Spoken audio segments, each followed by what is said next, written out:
बीता हुआ कल। बुद्ध भगवान एक गांव में उपदेश दे रहे थे।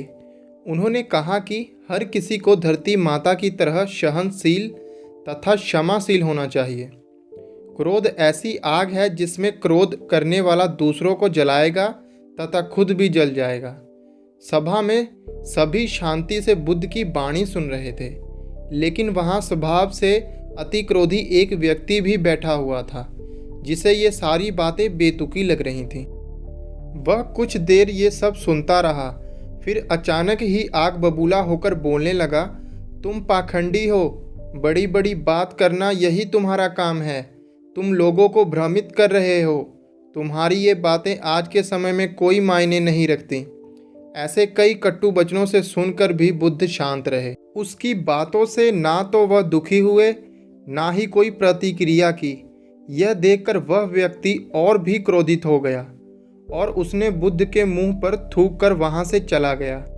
अगले दिन जब उस व्यक्ति का क्रोध शांत हुआ तो उसने अपने बुरे व्यवहार के कारण पछतावे की आग में जलने लगा और वह ढूंढते हुए उसी स्थान पर पहुंचा। पर बुद्ध कहाँ मिलते। वह तो अपने शिष्यों के साथ पास वाले एक अन्य गांव में निकल चुके थे। व्यक्ति ने बुद्ध के बारे में लोगों से पूछा और ढूंढते ढूंढते जहां बुद्ध प्रवचन दे रहे थे वहां पहुंच गया। उन्हें देखते ही वह उनके चरणों में गिर पड़ा और बोला, मुझे क्षमा कीजिए प्रभु।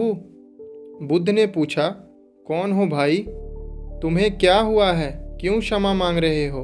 उसने कहा, क्या आप भूल गए? मैं वही हूँ जिसने कल आपके साथ बहुत बुरा व्यवहार किया था। मैं शर्मिंदा हूँ। मैं मेरे दृष्ट आचरण की क्षमा याचना करने आया हूँ।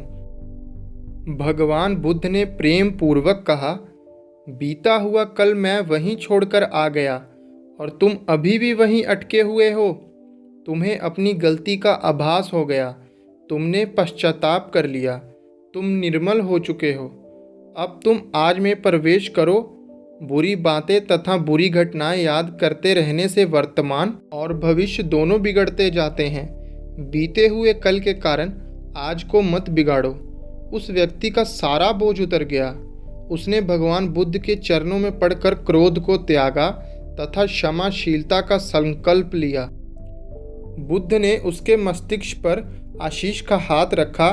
उस दिन से उसमें परिवर्तन आ गया और उसके जीवन में सत्य, प्रेम, करुणा की धारा बहने लगी। मित्रों, बहुत बार हम भूल में की गई किसी गलती के बारे में सोचकर बार बार दुखी होते हैं और खुद को कोसते हैं। हमें ऐसा कभी नहीं करना चाहिए। गलती का पता हो जाने पर हमें उसे कभी ना दोहराने का संकल्प लेना चाहिए और एक नई ऊर्जा के साथ वर्तमान को मजबूत बनाना चाहिए। तो दोस्तों, कैसी लगी हमारी आज की कहानी? कमेंट बॉक्स में ज़रूर बताएं और हमारे चैनल पे अगर आप नए हैं तो प्लीज़ सब्सक्राइब कर लें ताकि हमारी अगली कहानी भी आप तक पहुंच सके। धन्यवाद।